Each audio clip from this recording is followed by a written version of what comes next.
Colombia. Tierra de paisajes majestuosos, café, cumbia y sonrisas cálidas. Pero bajo esa fachada colorida, hay algo más. Algo que no se ve en los libros de historia, ni en los comerciales de turismo. Entre las grietas de sus teatros, los túneles olvidados de sus ciudades, y los susurros de quienes aún no se atreven a hablar, se esconden secretos. Hechos reales. Documentados. Pero que han sido sepultados por el tiempo o silenciados por el miedo. A esto es lo que yo llamo los easter eggs, de terror de Colombia. No porque sean simples curiosidades, sino porque, como en los videojuegos o películas, están ocultos a simple vista. Y solo quienes se atreven a mirar más allá de lo evidente logran encontrarlos.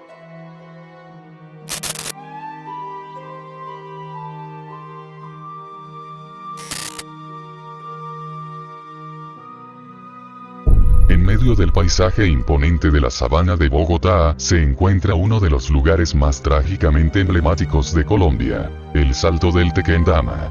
Esta cascada de más de 150 metros ha sido, durante décadas, un símbolo de belleza natural, pero también un punto crítico de suicidios.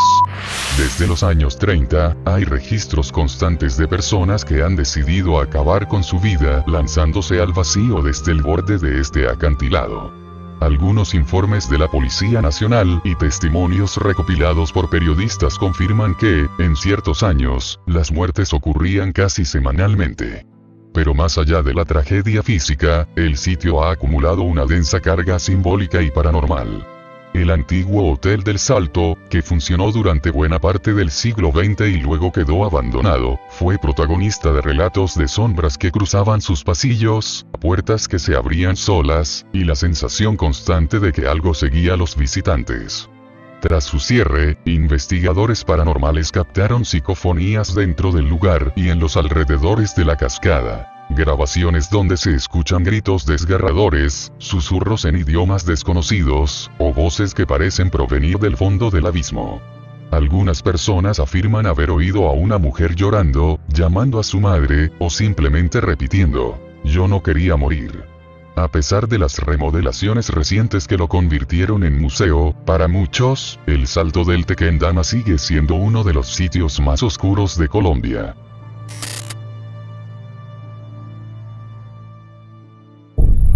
Pocas estructuras en Colombia guardan tantos secretos bajo sus cimientos como el Hospital San Juan de Dios en Bogotá. Fundado en 1723, fue durante más de 2 siglos el epicentro de atención médica en la capital y un referente nacional. Pero tras su cierre en 2001 por crisis financiera, el lugar fue abandonado a su suerte. Con el tiempo, se convirtió en un sitio de exploración urbana, aunque pocos sabían que bajo sus pisos aún reposaban criptas, restos humanos y salas de autopsia que nunca fueron adecuadamente selladas. Reportes del Instituto Distrital de Patrimonio y de entidades médicas confirman que muchas zonas del hospital servían también como morgue y depósito de cadáveres. Algunos restos pertenecían a personas sin identificar, cuerpos donados a la ciencia, y víctimas de enfermedades infecciosas. Durante años, el lugar fue invadido por ladrones, indigentes y curiosos. Varios de ellos aseguraron escuchar llantos de niños, murmullos en pasillos vacíos, y sentir cambios bruscos de temperatura. En habitaciones cerradas con llave, aparecían huellas frescas de pisadas. Algunos ex trabajadores del hospital se niegan a volver siquiera a pasar por la avenida que lo bordea.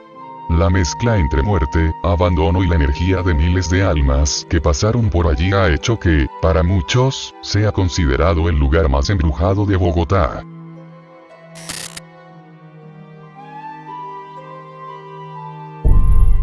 Bajo las calles empedradas del centro histórico de Bogotá, donde la arquitectura colonial convive con el caos moderno, se esconde una red de túneles que ha desconcertado a historiadores y arqueólogos por años. Se sabe que durante la época de la colonia, muchos edificios religiosos y gubernamentales fueron conectados por pasajes subterráneos. Algunos comunicaban iglesias como San Francisco o Santa Clara con casas de la élite criolla, permitiendo desplazamientos ocultos o el traslado de bienes valiosos. En excavaciones hechas por el Instituto Distrital de Patrimonio Cultural, se han hallado túneles de piedra perfectamente conservados, con ventilación rudimentaria y señales de haber sido usados durante siglos. Sin embargo, más allá de su valor histórico, hay elementos inquietantes. Símbolos tallados en las paredes, objetos rituales enterrados, y en ciertos casos, huesos humanos. No faltan los rumores de logias secretas, rituales esotéricos y prácticas oscuras realizadas en la clandestinidad. Aunque mucho de esto se mantiene fuera de la narrativa oficial, las pruebas físicas están ahí. Estos túneles no solo guardan historia, también guardan secretos.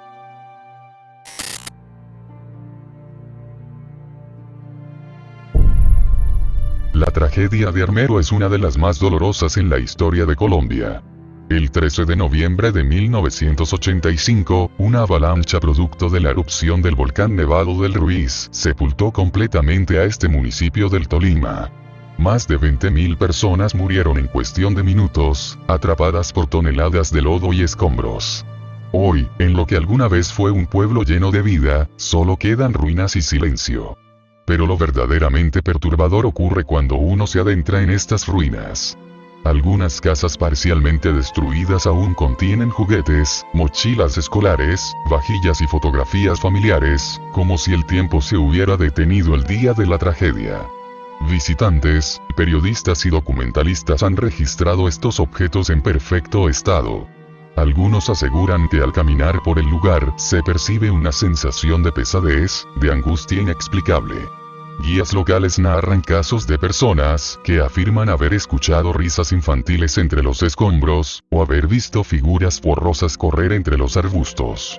Aunque estos relatos no han sido verificados científicamente, la atmósfera emocional que se siente en Armero basta para entender que, aunque enterrado, el dolor sigue vivo.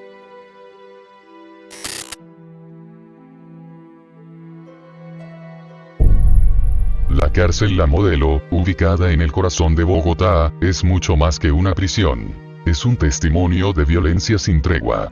En marzo del año 2000, el país quedó horrorizado al conocer los detalles de una masacre interna. Durante enfrentamientos entre presos paramilitares y guerrilleros, al menos 25 internos fueron asesinados de forma brutal.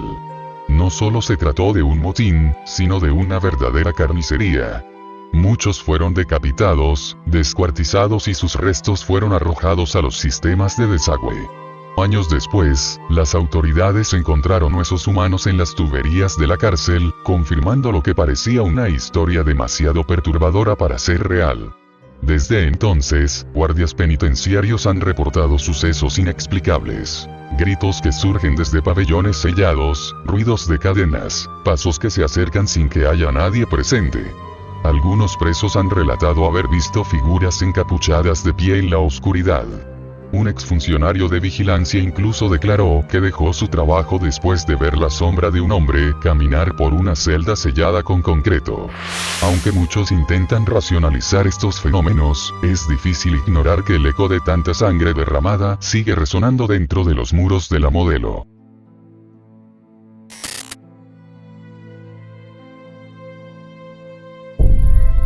El Museo del Oro de Bogotá es uno de los más importantes del continente. Contiene miles de piezas de culturas precolombinas que habitaron Colombia siglos antes de la colonización. Pero entre su vasta colección hay un grupo de figuras que despiertan algo más que admiración: miedo.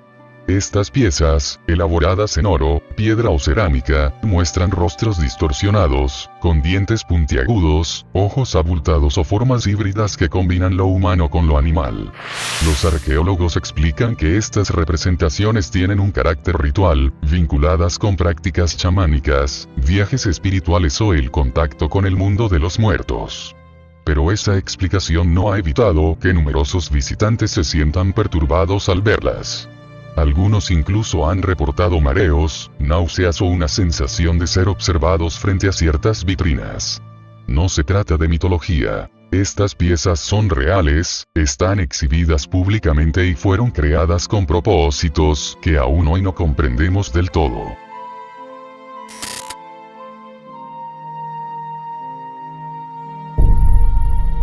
junio de 2021, un grupo de excursionistas en la zona rural de Huasca, Cundinamarca, encontró algo que los dejó sin palabras. En medio del bosque había un círculo de piedras negras, velas consumidas, símbolos tallados en madera y, lo más escalofriante, restos de animales con signos evidentes de sacrificio.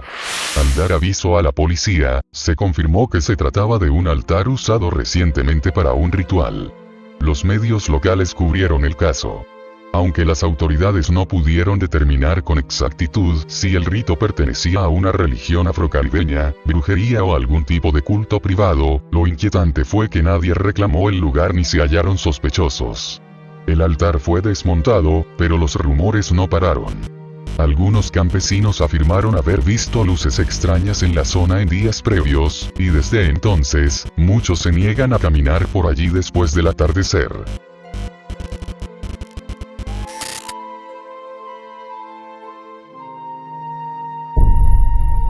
Ubicado frente a la Plaza Botero de Medellín, el Museo de Antioquia resguarda obras que narran la historia de Colombia desde su lado más crudo. Entre ellas se destacan las de Débora Arango, artista que rompió todos los tabúes de su época al retratar escenas de tortura, abuso clerical, represión política y pobreza extrema. Pero también hay obras contemporáneas con figuras humanas distorsionadas, paisajes apocalípticos y simbolismos cargados de dolor. Algunos visitantes han reportado reacciones físicas intensas frente a ciertas salas, palpitaciones, vértigo e incluso llanto. Los guías del museo reconocen que algunas piezas tienen un impacto emocional fuerte y no se recomienda visitarlas en solitario. No es una exposición de terror, pero en muchas de esas pinturas, la oscuridad es tan real que parece escaparse del lienzo para invadir al espectador.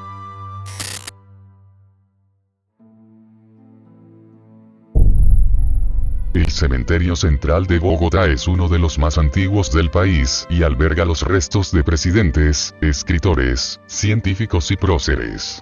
Sin embargo, entre sus lápidas también hay signos extraños que han llamado la atención por generaciones. Cruces invertidas, estrellas de 5 puntas, ojos dentro de triángulos, serpientes talladas y símbolos de la masonería son visibles en varias tumbas. Estudios patrimoniales de la Universidad Nacional han documentado estos signos como parte de la simbología de logias masónicas activas en el siglo XXI.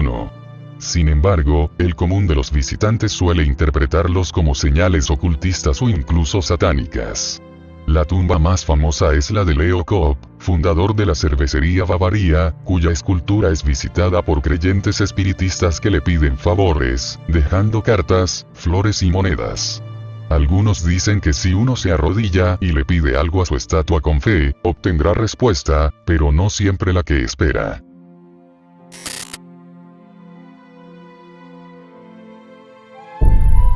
Ubicado en el corazón caótico de Bogotá, entre paredes de concreto envejecido y edificios que tiemblan con el paso del tiempo, yace uno de los lugares más macabros del país. El Teatro Faenza, el primer cine de la ciudad y, según muchos, el único teatro snuff de Colombia.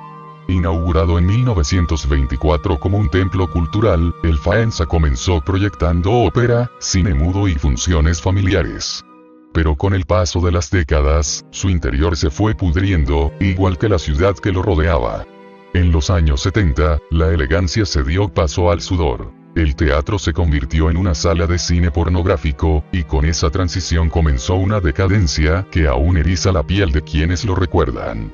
Según testimonios de ex empleados y vecinos, recogidos por medios como Shock, Pulso y Noticias Caracol. En sus últimos años de funcionamiento como cine, el Faenza albergó algo mucho más oscuro que películas para adultos. Se hablaba de rodajes clandestinos en los sótanos. No películas convencionales. No ficción. Grabaciones de asesinatos reales. Cine snuff. Uno de los testimonios más espeluznantes es el del actor Alejandro Muñoz, quien asegura haber sido contactado para un proyecto artístico experimental en ese lugar. Lo que encontró fue una habitación sin ventanas, una cámara encendida y una silla metálica con correas oxidadas, lista para sujetar algo a alguien. Él escapó. Otros, tal vez, no tuvieron esa suerte. Durante su restauración en 2004, cuando la Universidad Central adquirió el teatro, se descubrieron habitaciones selladas, herramientas de sujeción, cuchillas, cadenas, y manchas de sangre seca en las paredes. No se hallaron cuerpos, ni vídeos. Pero la evidencia física quedó documentada, como cicatrices. Y aunque nunca hubo una denuncia formal, ni una condena, las huellas del horror siguen ahí. En los muros. En los sótanos clausurados. Y en los susurros que, dicen, todavía se escuchan en la oscuridad del escenario cuando todo queda en silencio. Hoy el Teatro Faenza se presenta como un icono cultural recuperado. Pero bajo sus luces nuevas y sus paredes restauradas, el eco de los gritos permanece.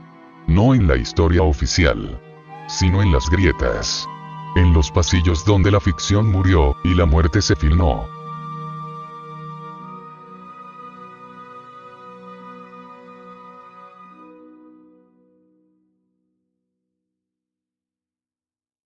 Y así, llegamos al final, pero recuerda, hay cosas que es mejor no saber, secretos que no deberían ser descubiertos. Si decides seguir explorando, no digas que no te advertí. Suscríbete si te atreves y nos vemos en el próximo video. Si es que aún sigues aquí.